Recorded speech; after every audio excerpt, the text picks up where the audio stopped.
नमस्कार।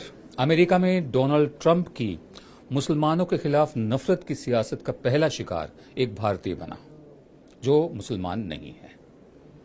श्रीनिवास कुचीबोटला की हत्या कर दी गई कैंसस शहर में, और हत्या करने वाला गोली मारने के बाद चिल्लाया, लीव माय कंट्री। इसको लेकर डोनाल्ड ट्रंप की तरफ से कोई बयान नहीं आया। हमारे प्रधान सेवक भी इस पर खामोश हैं। विदेश मंत्री सिर्फ इतना कहकर चुप हो गई कि उन्हें बहुत दुख हुआ और वो उसका मृतक शरीर वापस लाने में मदद करेंगी। लेकिन वेंकैया नायडू को बहुत गुस्सा आ रहा है। वेंकैया नायडू को कहना है, American president and people should come out openly and condemn such action and then take strongest action and send a message that this is not acceptable. Naidu साहब, नफरत की सियासत अपना घर भी जला देती है। स्ट्रॉन्गेस्ट एक्शन तो आपको उस वक्त लेना चाहिए था जब अखलाक के घर के बाहर हत्यारी भीड़ खड़ी थी, जब अखलाक को पीट पीट कर इसलिए मार दिया गया था सिर्फ शक की बिना पर कि उसके फ्रिज में बीफ है, जो बाद में साबित हुआ नहीं था। स्ट्रॉन्गेस्ट एक्शन आपको तब लेना चाहिए था जब अखलाक के हत्यारों में से एक रवि सिसोदिया जेल में बीमारी के कारण मरा और उसके शव को, उसके मृतक शरीर को तिरंगे में लपेटा गया, जो गैर कानूनी है, और एक केंद्रीय मंत्री वहां पर श्रद्धांजलि देने पहुंचे। स्ट्रॉन्गेस्ट एक्शन तो आपको तब लेना चाहिए था जब ग्राहम स्टीन्स और उसके दो बेटों को, एक की उम्र 10 साल, एक की उम्र 6 साल, तीनों को जिंदा जला दिया गया इसलिए क्योंकि उन पर धर्मांतरण का आरोप था।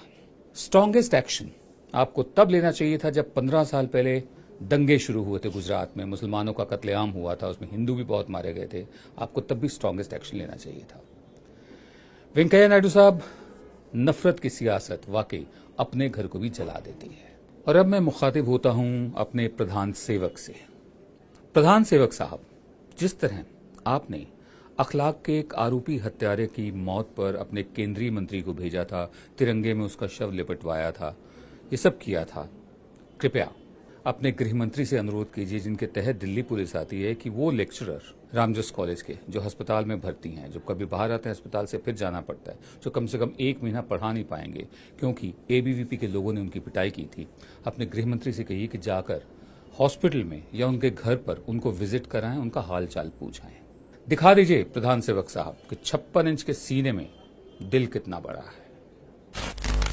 हमारे यहाँ एक पुरानी कहावत है कि बंदर के हाथ में अगर उस्तरा आ जाए, उस्तरा जैसे कि आप जानते हैं रेजर होता है, जिसे नाई लोग जो होते हैं दाढ़ी बनाते हैं, तो बंदर के हाथ में अगर उस्तरा आ जाए तो उसको समझ में नहीं आता कि क्या है, इसका क्या करें।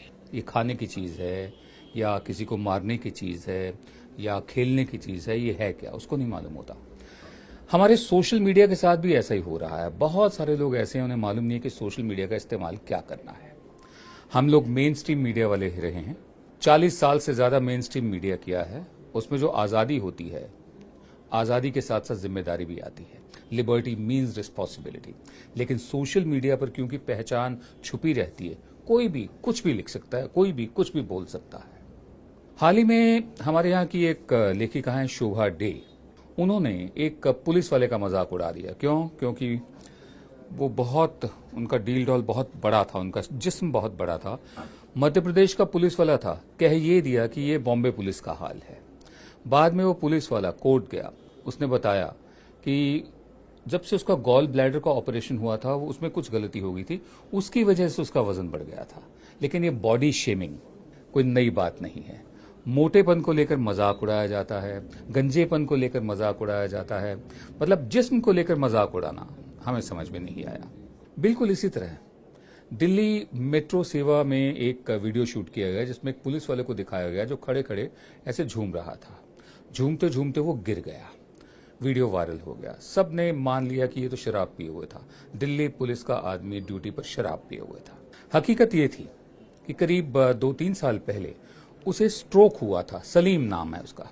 उसे स्ट्रोक हुआ था और पार्शली उसका पैरालिसिस हो गया था, लकवा मार गया था आधे जिस्म को। उसके लिए खड़ा रह पाना मुश्किल था, लेकिन अब चला दिया, जो भी मुंह में आया बोल दिया, लिख दिया। यही बात गुरमेहर कौर के साथ हुई, जिसका हमने जिक्र किया था। 36 पोस्टरों में से एक पोस्टर निकालकर सोशल मीडिया पर कैंपेन चला दिया। तो गुजारिश ये है आप सबसे कि जो कुछ भी सोशल मीडिया पर आता है, एकदम आंखें मूंद कर उसका यकीन ना करें, उसे फॉरवर्ड ना करें, उसे शेयर भी ना करें। ठोक बजाकर क्रॉस चेक करके फिर बात करें, जैसे हम लोग मीडिया में करते हैं। नमस्कार।